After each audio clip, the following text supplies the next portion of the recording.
especially the 5 counties that are here of the former Central Kenya. Nyinyi pia mnatembea na aibu kama mimi.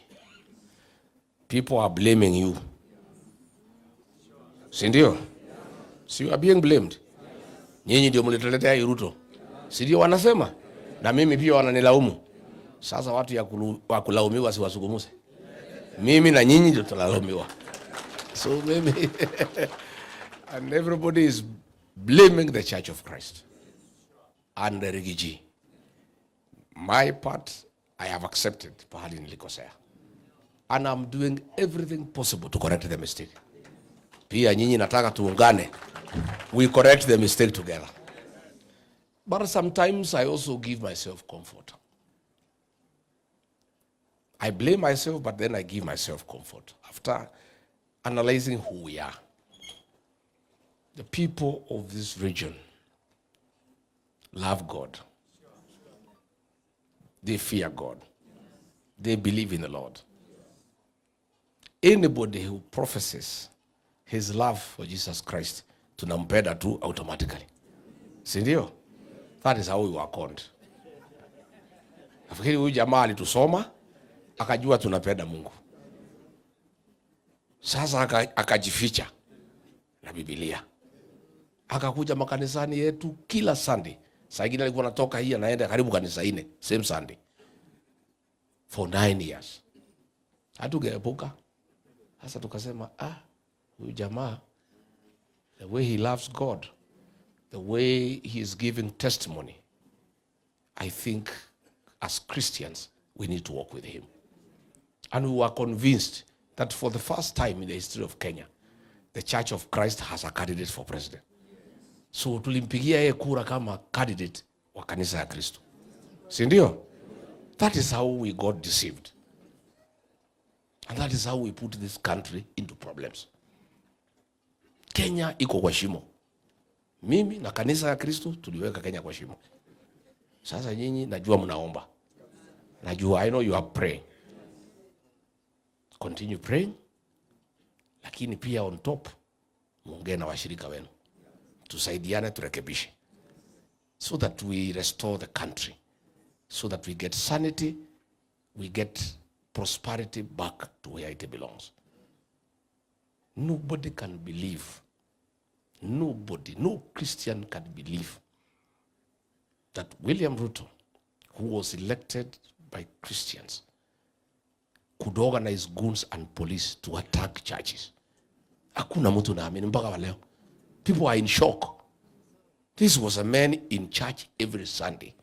He was even singing our songs in our language. Sijui nani alikuwa anamfundisha. Sijui kama ni Ichongwa. He was singing our song. Kaiwa magegania nini, what, you know.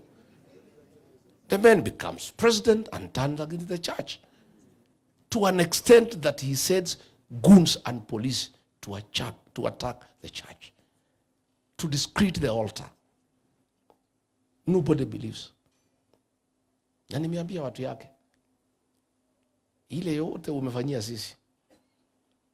The red line hapa kwetu. Because sisi ni watu ya Mungu na tunapenda kanisa. Siku umetuma watu wahuni na polisi to attack the church inside. Ndio maneno yako iliharibika kabisa beyond repair. And there is no Christian atapatia wewe kura. Because hii kutuma watu kuattack kanisa. Mpaka wa leo hiyo watu they are scot free. They attacked Mwiki Church. Hakuna mtu anauliza hao. Wakaambiwa kwendeni muattack Kariobangi. Wakaambiwa endeni Wetima. These goons and police are free. And these attacks on the churches was authorized by William Ruto himself. And he is the one covering these people. And for that, the Christians will pray you out of power. They will not only pray you out of power, they will vote you out. Because other than praying, wako na kura. Na hiyo kitu imetushangaza. How? Hata kama ni nini? Please. Kanisa ndani. Kanisa la Bwana unatumana wahudi na wakora ndani ya kanisa. And you don't seem to care. Those criminals are free. Na ni wewe umesema wasishtakiwe because you are the one who did it. So mimi naomba nyinyi, mimi nalaumiwa, mimi nimekubali makosa yangu, lakini mimi nimejitetea kwa raia, wamenisamehe. Nimefanya kazi mpaka wanasema hapana, wewe hata kama ulitupoteza, you have demonstrated that you are remorseful and you have shown the intention to correct the mistake that we made for the people of this country, because the country is in pain, the country is in anguish. Masomo ya Mwai Kibaki imeharibika. University financing, watoto wako nyumbani. Mambo ya NHIF imekuwa replaced na mnyama anaitwa SHA. Goons are part of the National Police Service. Destruction of property, watu kuuawa, abductions, extrajudicial killings. We did not know as Christians that hapo ndio tutaleta Kenya. So mimi sitaki mjilaumu, because hata nyinyi mngefanya nini? Mtu anakuja kanisani kila siku for 9 years na Biblia na kusema ameokoka. You could not judge him. Si mlikubali?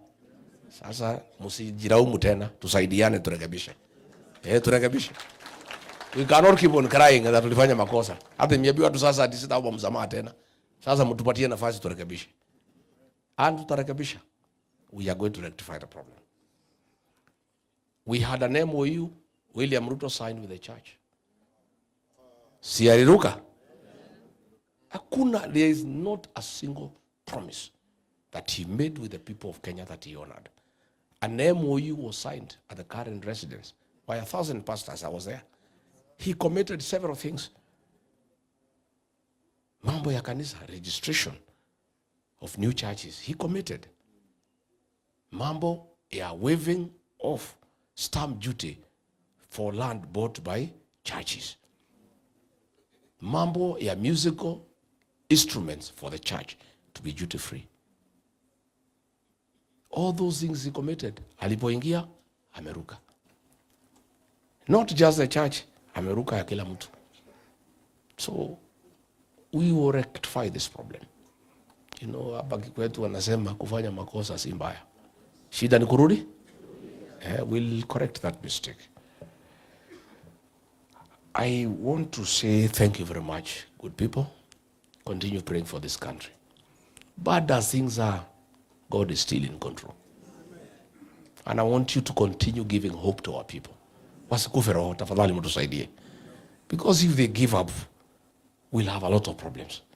I am aware that in this region we are having a big problem of depression and suicide, of people who are helpless and who have given up in life because of the economic hardships that is affecting our people. I want to plead with the Church of Christ. You, good people, servants of the Lord, help us to give hope to our people. Don't allow them to sink into depression and helplessness. Give hope, give them hope for a better tomorrow. Wajue ya kwamba, even in all these difficult circumstances, God is on his throne. And he'll come through for the people of Kenya. And they should not worry, it's just a year from now. We will fix these things. Next year is not far. It's not far. We'll fix these problems. So please continue to give hope to our people. I am very restless and pained by the return of Killer Bruce. You know, nilikuwa nimemaliza hii pombe. Si nilikuwa nimemaliza? Imerudi haijarudi? It's killing our people like dogs. There are burials, you know. In every village, we are burying 4 or 5 people every week. There's one called Gathuringui. Inatuumiza watoto wetu. Amutimiwe Gathuringui, mnameigua? It's terrible. And I had actually dealt with that problem. And Reverend Dorcas was also helping me. When I was trying to stop illicit alcohol, she was dealing with those who are addicted. So we were having a two-pronged approach, trying to help those young men who are already addicted. And then I was trying to stop illicit alcohol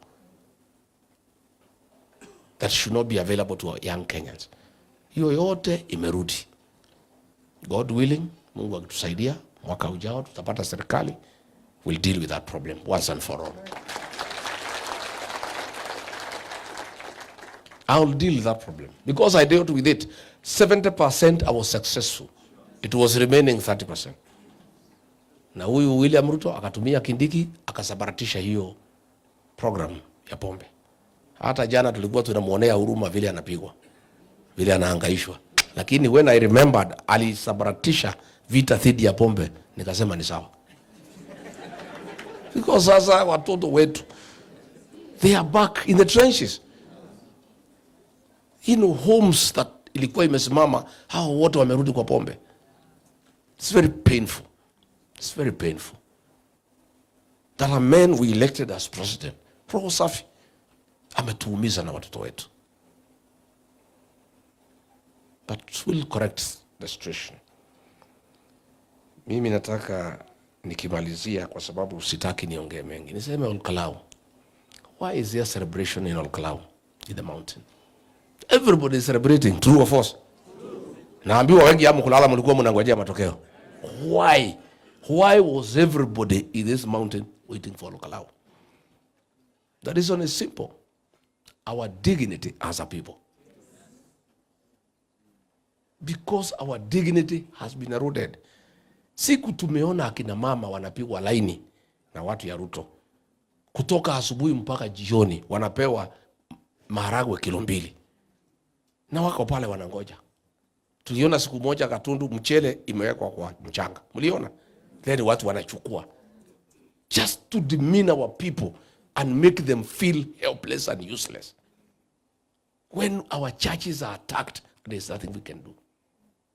When our children are being sacked from the army, from police, from KRA, there's nothing we can do.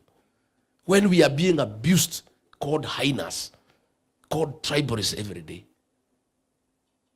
When we know that we are very hardworking people, people who love their country, who pay taxes, who work hard, who employ others, then we are being made to feel like refugees in our own country.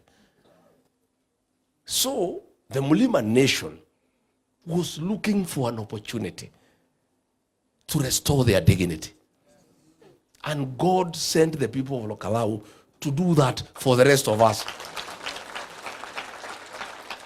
And they did not disappoint. The people of Olkalau did not disappoint. They have restored the dignity of our community. Everybody is feeling good and happy and proud to be who you are. The Olkalau by-election had nothing to do with the development. It was an opportunity for the mountain people to restore their dignity. And it has been restored. And I'm telling you, Kalau has set the stage for 2027. The 2027 election for the people of the mountain, it will not be about anything else but the dignity of the community. The people will come out in millions. There will be 98% voter turnout for the mountain people to go to the ballot and restore their dignity as a people. Because they feel bad that they were misused and they were deceived. You deceive people, you cheat them, then you betray them, then you call them names. These are people who gave you votes to become president. Then you deceive them.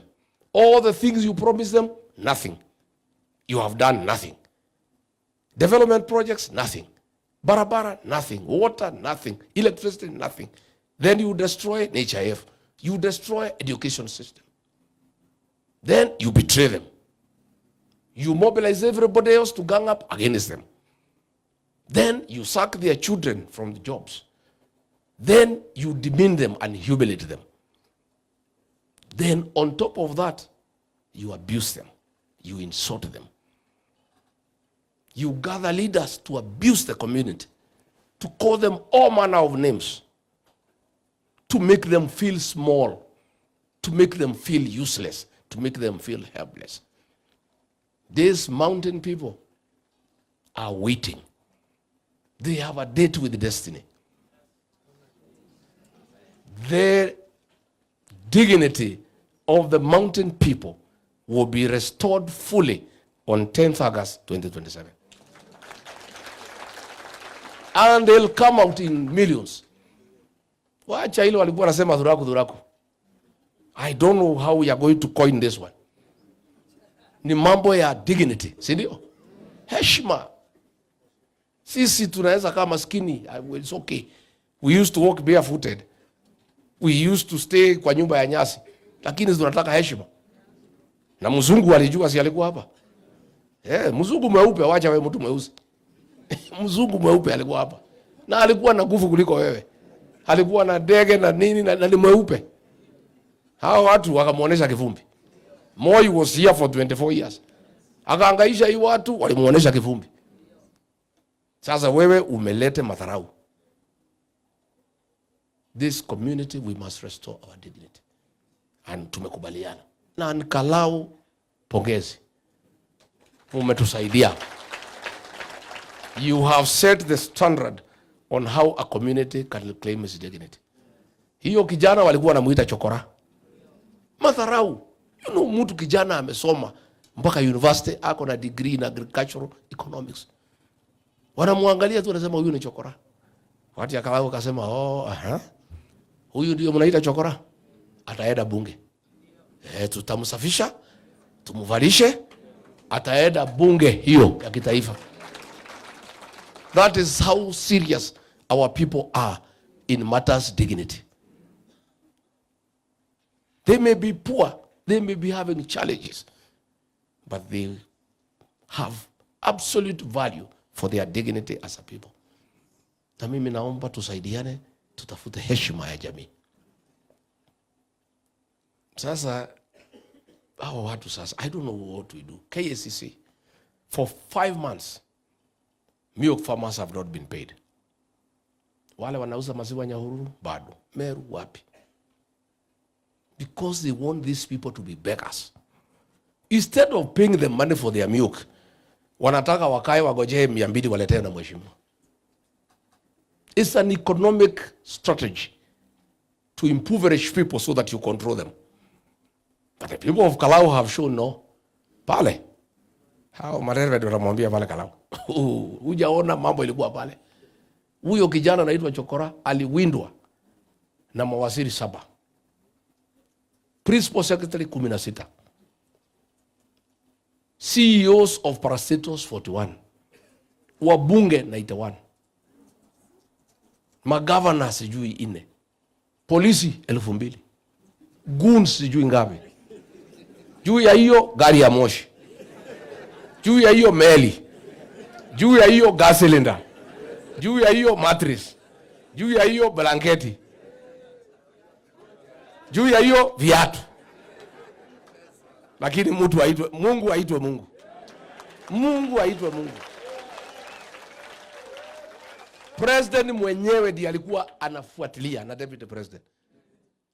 That the people of Kalau stood up to a president, deputy president, 7 cabinet secretaries, 16 principal secretaries, 41 CEOs of parastatals, 91 MPs, 2,000 policemen, was my chiefs, assistant chiefs, wazee ya nyumba 10. I'm telling you. But our people of Kalau said, no. This is about our dignity. You know, my MPs, they were being abused in parliament by Kalenjin MPs. Bwana mwambia hiyo watu wa Kalau mtajua Ruto wako na pesa. Nyinyi ni watu ya pesa. Nyinyi mnaweza uza hata mama yenu. Si mlipewa pesa mkatoa deputy president mti yenu. Na nyinyi ni wabunge. Kama mnaweza toa deputy president na nyinyi ni watu wa bunge. Na hii raia wa Kalau wakipewa pesa si watapika kura vile tunataka. Mpaka watu yangu wanaigiza baridi. Wanakuja niambia kiongozi, sasa hii mtu atupati amani. Hii watu wanatukejeli, wanatusukuma, wanatusomea how useless we are.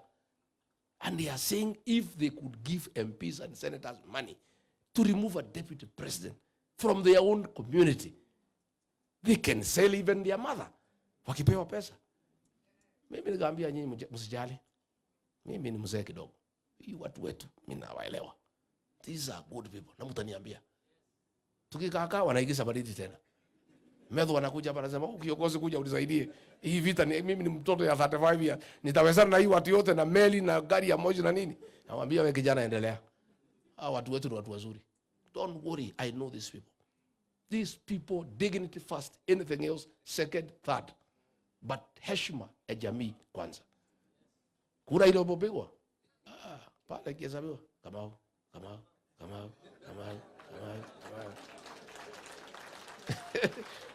And not just that. The people also stopped the police and goons from stealing the election. Women were even more ferocious. Akina mama waliingia kwa nyumba, mtu anatoka na panga. Mwingine anachukua shoka. Wamama pale Olkalau. Nasema hakuna mtu ataiba uchaguzi. They stopped the police armed with the AK-47 assault rifles, M16 automatic weapons, tear gas, nini, the whole system ya serikali. It was stopped by women and young men. Our dignity. And therefore, those who are complaining, we are not celebrating the win of Olkalau. We are celebrating the restoration of our dignity. We are celebrating the power of God. That Mungu amesimama na watu wake. Na amesema hata kubali waibishwe. We have been humiliated enough as a community. We have been persecuted enough as a community. We have been called names by a government that we elected into office. Wale ambaye tumechagua wanatukana sisi. Huyu Duale anatukana sisi. Aliletea Ruto kula 7,000 ambaye hiyo ni kura ya MCA hapa kwetu. Si ndio, si ya MCA. Alimletea 7,000 and he's abusing us and calling us highness. Tumesema tumekubali. Hii ofisi wako. Wataamuka mapema. Watakula wewe. Wakutafune na wakumeze. Please, let's restore our dignity.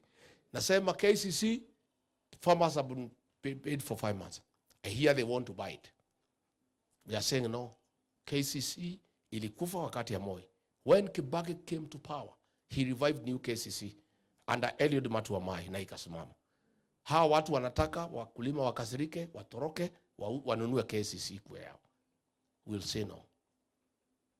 These people wamenunua Delaru.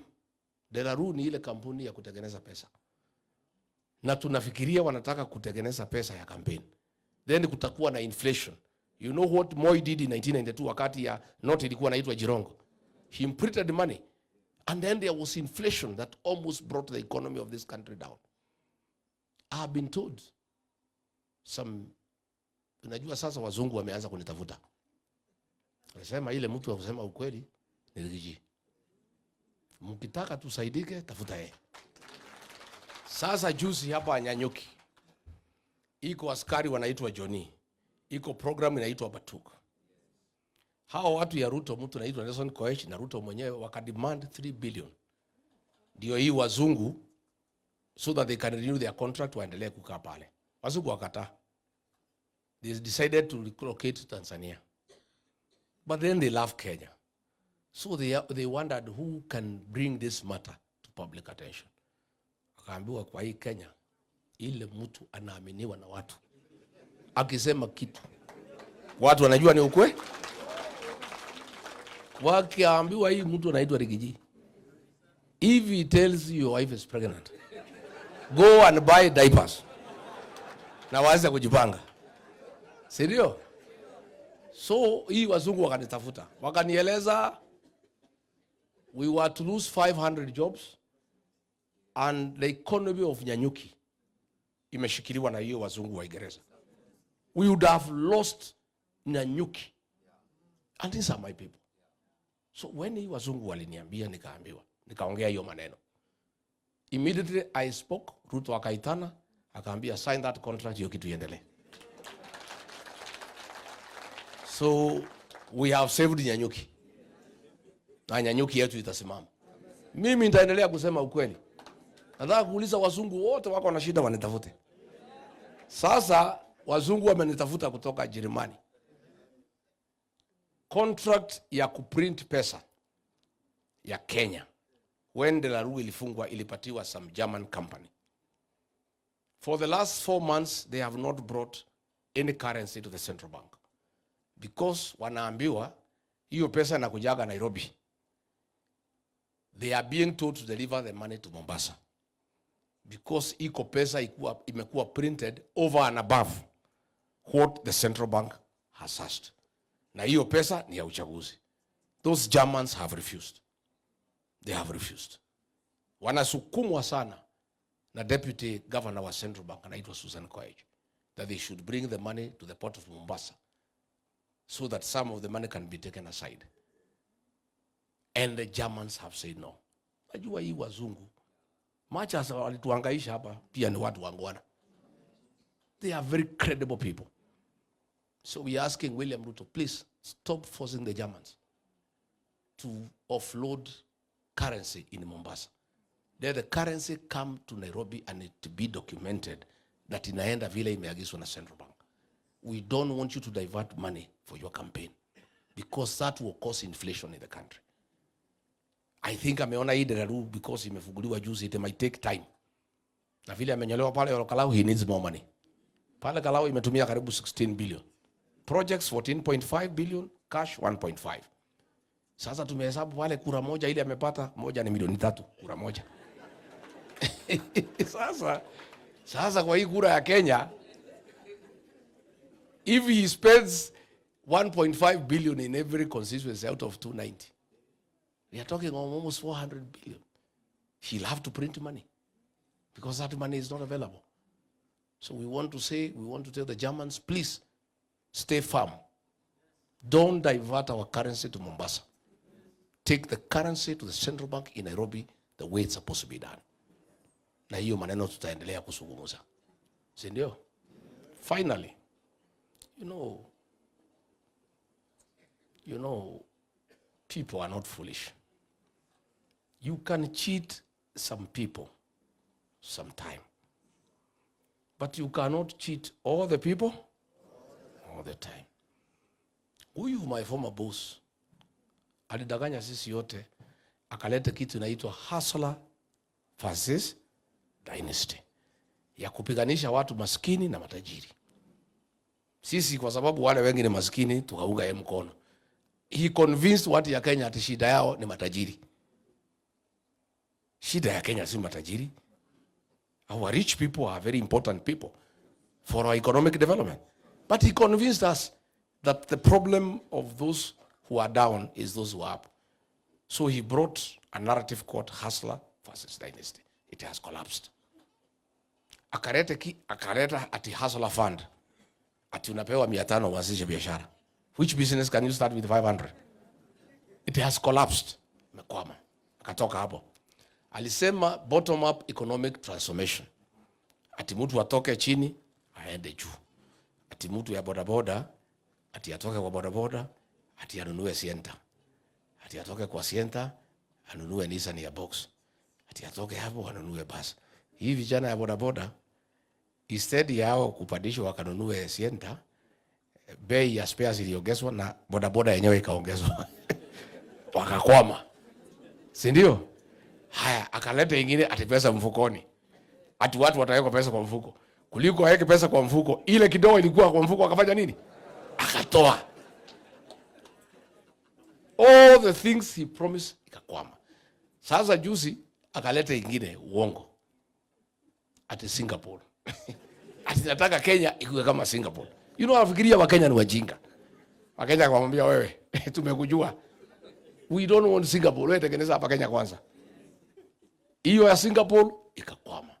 Sasa leo he has come up with another con game deception. Very big one tonight. Ameita ma-TV saa moja. Saa moja leo. Amepanga wa Kenya the way he'll con them and deceive them. Sasa leo saa moja. Nimwambie nisimwambie? Ati ameita State of the Nation address. Do you know what he is coming to do? Ati to launch Kenya Vision 2060. This guy thinks Kenyans are fools. Ati he is coming to launch Vision 2060. Ati apangie wa Kenya vile watakaa from now to 20. Ile 2030 aliua. Si ilikuwa 2030 ya Mwai Kibaki? Ameua hajaua? Sasa wewe umeua Vision 2030. Tonight you are calling Kenyans to deceive them that you are launching Vision 2060. The third part, which has made me very uncomfortable, that he wants to appoint retired President Uhuru Kenyatta as to be the team leader. Sisi namwambia, my elder brother President Uhuru Kenyatta, please, usikubali kuingizwa kwa hiyo matope. Wakenya watakuchukia na watakudharau. Si ni uongo? Ati 2060. Ile kazi tumekupatia umefanya. Unatuambia mambo ya 2060 ya nini? Na kuna kazi tulikubaliana ufanye. 4 years down the line, you have done nothing. On 10th, nitatoa taarifa Ruto at 4 years. So, wewe, William Ruto, tonight, unless now because nimekutangaza ubadilishe. Because mimi nakujua. Ulikuwa unapanga kuja kudanganya wa Kenya at Vision 2060. At then our son Uhuru Kenyatta, mfalme wetu, kiongozi wetu, ati umuingize kwa hiyo matope. Ati aongoze uongo. Hiyo si ni uongo? We don't want our son President Uhuru Kenyatta aingizwe in that mix. We want President Uhuru Kenyatta apatiwe nafasi to retire in dignity. Alitufanyia kazi miaka 10, apewe nafasi apumzike. Kama Uhuru kuna kazi anataka kutoa maoni, angoje next year tukichukua serikali akuje atushauri. Lakini asikubali. President Uhuru Kenyatta must not agree to be drawn into that deception. Na akikubali ataaibika. Hata ile siku Ruto alienda shivering, si Uhuru aliaibika. Watu walipiga kelele sana. We don't want, wewe Ruto, don't drag our son into that nonsense. Wewe weka Kipchumba Murkomen akuwe team leader wa hiyo kitu. Ama ile Francis Atoli. Si yako na watu wengi? Si apatie Atoli? Give one of those characters mnakana hao. What I urge you to do, Bwana President, tonight, when you come to the TV at 7, many Kenyans have been switching TVs off when you come there. True or false? Please take time. Tell Kenyans why you ordered abductions of Gen Zs. Yeah? When you come on TV tonight, tell Kenyans why you ordered extrajudicial killings. That is what they would like to know. Tell Kenyans why you have made Kenya worse than Haiti, a nation of goons. Why have you made the National Police Service to be synonymous with goonism? Why are you persecuting the people of Kenya using police and goons? That is what the people of Kenya would want to know. When you come on TV tonight, tell the people of Kenya, why did you destroy free primary education that was bequeathed to this great nation by third President Mwai Kibaki? Kenyans would want to know. When you come on TV, tell them, why did you destroy Higher Education Loans Board? That model that served every Kenyan, I included, and brought something nobody can understand. When you come on TV tonight at 7, Kenyans would want to know, why did you interfere with the NHIF that was working? Instead of improving it, you brought an animal called SHA that is not working. That is what Kenyans want to hear from you. When you come on TV tonight at 7, after umemaliza mambo ya 2060, and please leave President Uhuru Kenyatta out of it, get time and tell us why you have pretended over the sale of public assets that belong to the people of Kenya. Tell the people of Kenya why, despite Rigathi Gachagua having dealt with the illicit brews, why you brought them back to kill our children. Kenyans would want to know. Tell the people of Kenya why you have made corruption a way of life in this country. Why? Those are the things that concern our people. And finally, tell the people of Kenya why you are abusing them. Ukiwa juu ya gari. Tena uambie watu ya Kenya, utatoka juu ya gari lini uingie ofisi ufanye kazi. Si ndio? Mwai Kibaki mliona juu ya gari? Hata siku moja. Kazi ya Kibaki inaonekana haionekani. Waambie wa Kenya utatoka juu ya gari lini uingie ofisi. You do some bit of work kidogo, hii mwaka moja imebaki kabla uende nyumbani. Na hii madharau wacha kutuma kina Duale na nini kutukana watu. Those are the things Kenyans want to hear from you. They also want you to tell them tonight that ya kwamba ukishindwa next year hutatoa fujo, you will accept defeat and agree to go to Sugoi. We want you to make that assurance to the people of Kenya. And you stop interfering with the IBC to ban live streaming of results. Why do you want live streaming not to be done? We want results to be broadcasted live so that Kenyans can follow. Hiyo ndio maneno wa Kenya wanataka wasikie kwako. Na kwamba ukishindwa, you will not mobilize your community kutoa fujo. Vile ulifanya 2007. And finally assure the Church of Christ that tumewacha kutuma goons na wahuni kusumbua watu kanisani. Na ya kwamba kwa sababu kanisa ilikuunga mkono, you respect the church. And you not send police and goons to attack people inside the church. Ukifanya hayo ni sawa. Lakini hiyo uongo ya 2060 hiyo wajana naye. Kenyans are too smart. In the fact ukianza mambo ya 2060 mimi najua Wakenya wengi watasima TV kuendelea na mambo yao. Because you know it's a lie. Why are you talking about 2060? Ongea mambo ya ile mwaka moja imebaki. Hiyo vision sisi tutapanga next year. Why do you want to talk about 2060? Tell us about the remaining 1 year. What you have done, ile umeharibu na ile unataka kufanya. Si ndio? Si tumemwambia? Amesikia.